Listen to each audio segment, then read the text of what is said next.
Good morning. This is Everyday Spirituality with connect.faith.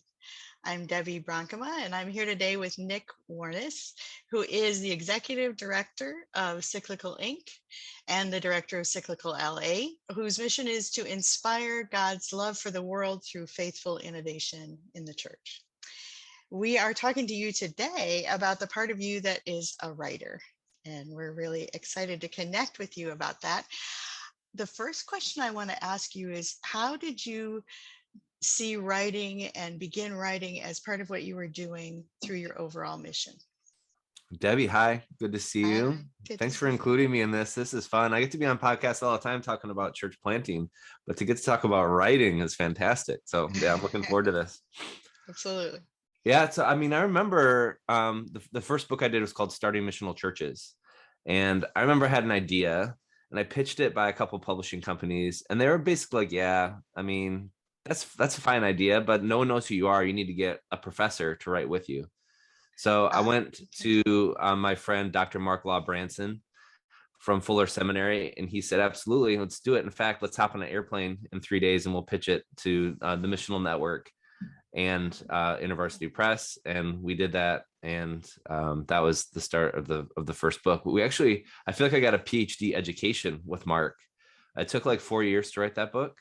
And Mark was so generous in guiding me and showing me like how to write and how to construct a book and how to tell a story. Just learned so much from it. So yeah, I suppose early on it was kind of a Hail Mary of an idea that Mark Law Branson really brought to the ground and helped us to shape a book that's been it's done pretty well. So yeah, I'm grateful to Mark for that.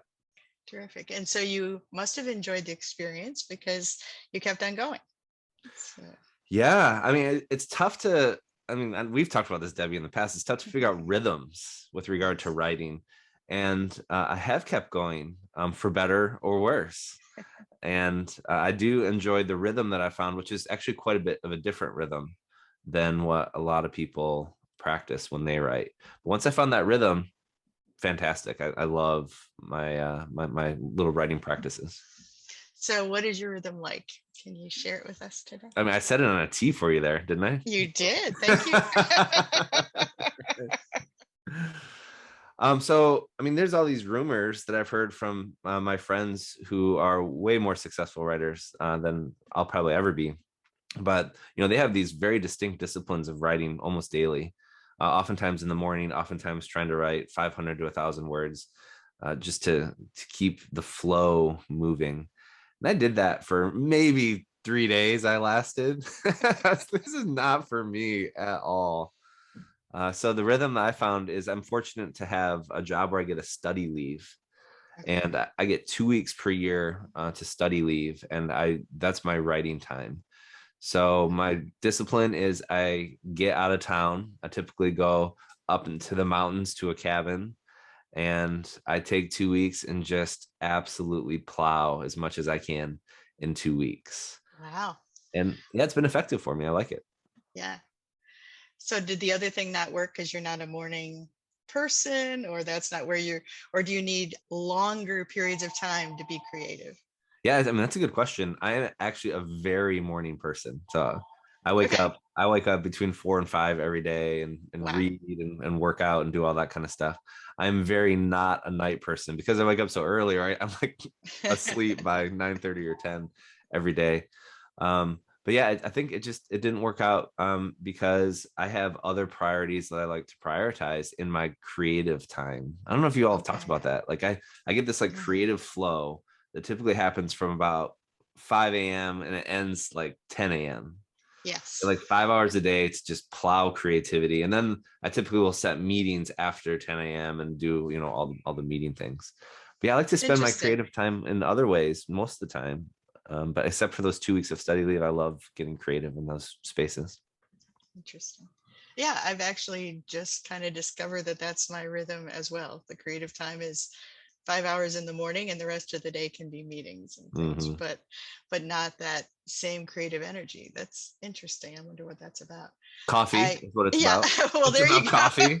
Yeah, let's be honest. Okay, so now you go and you write for 2 weeks. And is that a first draft?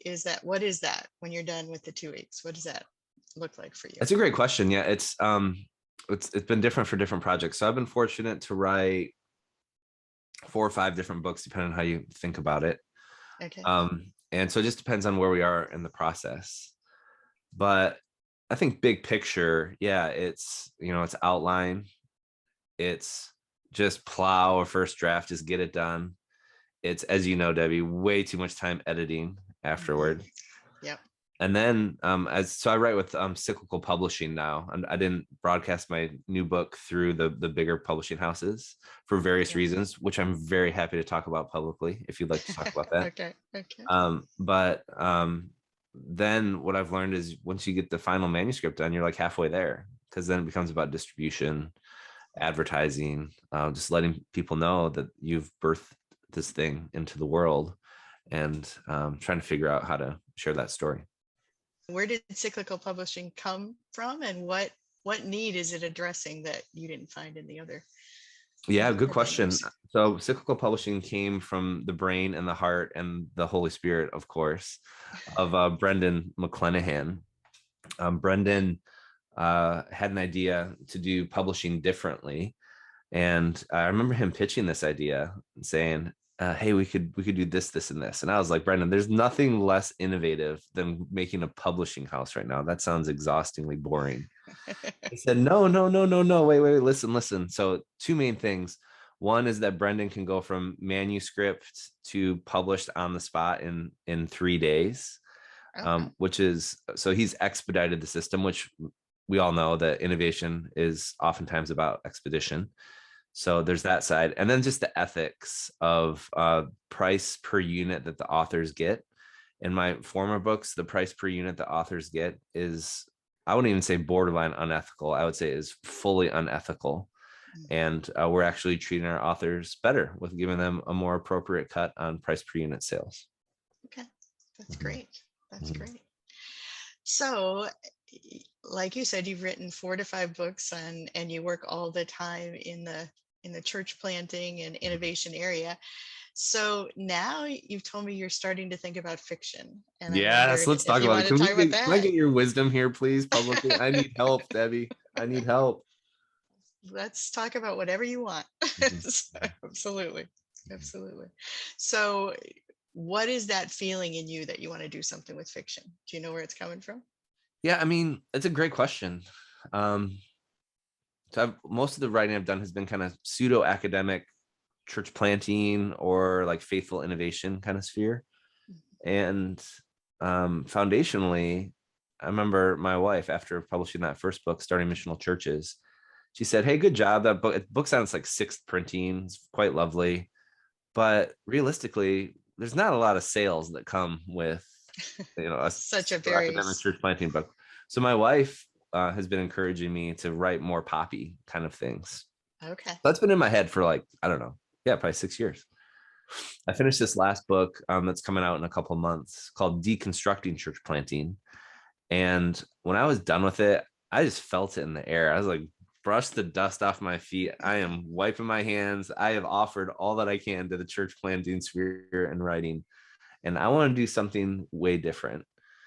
So full disclosure, my wife and I are weirdly huge Christmas movie fans. You're talking Lifetime Network and Hallmark Channel and the whole thing. You may or may not have watched one last night on November 1. Just saying. Okay. Yeah. So yeah, weirdly big Christmas movie fans and Christmas music fans as well. So again, I wish I wasn't saying this publicly, but I think it's kind of funny that I am. So there it is. I've admitted it publicly. So I've been kind of lamenting the loss of kind of the good, iconic, pseudo epic Christmas family film. All right, we had such a good run there with The Christmas Story, which is like 1983, right? Home Alone 2, it's like 89, 90. Elf, I think it's 2003. I live in Los Angeles, so I have a lot of friends who make films, and pitched them an idea, and they said, hey, it's too technical to write a script. How about you write books? Just write a book, and then if it's any good, we'll turn it into a script. So I said, deal. There it is. And have begun the outlining process now on writing a book that is tentatively called Christmas 1988. Awesome. Yeah. Awesome. Are you going to try your 2 weeks away? Just go? Is that is that what you're feeling like you want to do I'm gonna with get this one as extra well? on this. I'm actually going to Joshua Tree tomorrow. Oh, great. A whole bunch of cyclical people from around the country are coming in to do just a creative retreat. So we got this huge house in Joshua Tree with a pool, super minimal programming, Mhm. and literally everyone just be creative and collaborate together. So we're gonna see what comes That's out. But fun. my project, when you applied to go to this trip, you had to talk about what project you're gonna do, and I said I'm gonna work on Christmas 1988. So I'll get my study leave plus I get an extra 3 days starting tomorrow. I can tell that you're excited about this because you love the topic partly. And how do you feel about the idea that you're going to be creating characters and letting them tell stories? What is that like for you? Debbie, I It's a feel big scared difference. to death. I feel scared to death. I Yeah. do. It feels very intimidating. I mean, I can read books and footnote them all day long in theology world, but Mhm. imagining creating characters feels, quite frankly, very intimidating. Do you have any tips for Yeah. me here? Please give me a tip. Well, yeah, I would say it's intimidating, but it's also really, really fun Mhm, to let the characters start to become sort of real people that you're interacting with mhm, and see in them the story they want to tell. mm, And that sounds funny, but it really does happen as you begin to create the conversation.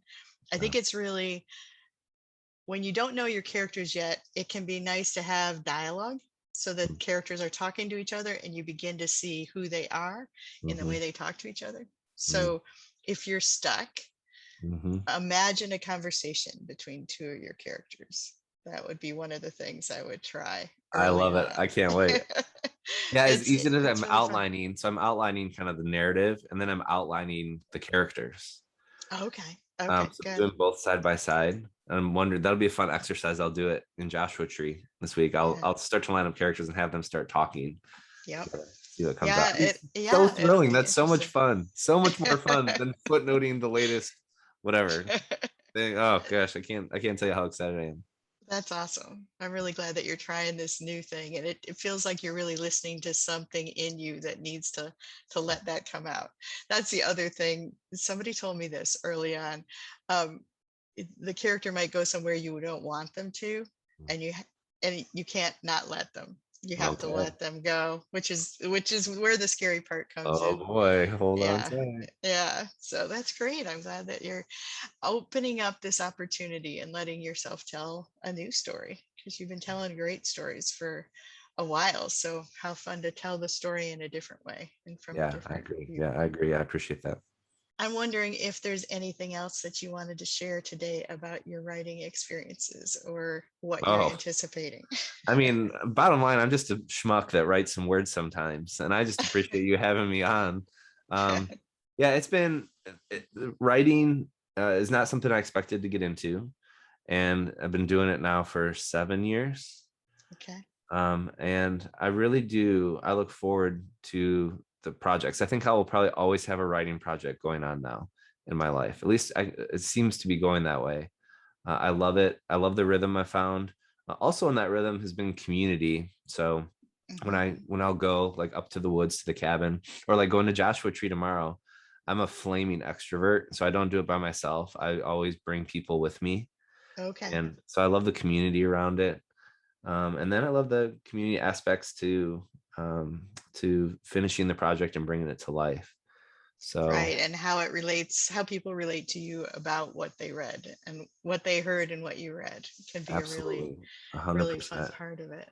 Yeah, I Yeah. think that's interesting that you write with other people. I think that's probably pretty unique in terms of writing style. So, but I think it's great to name that as an extrovert, that's your way of entering that world, that it's not something that you want to do sitting alone in your room. It's Yeah, I something think you my want to do preconceived notions of community. authors was, you sit up in like an upstairs place by yourself with a typewriter and type away.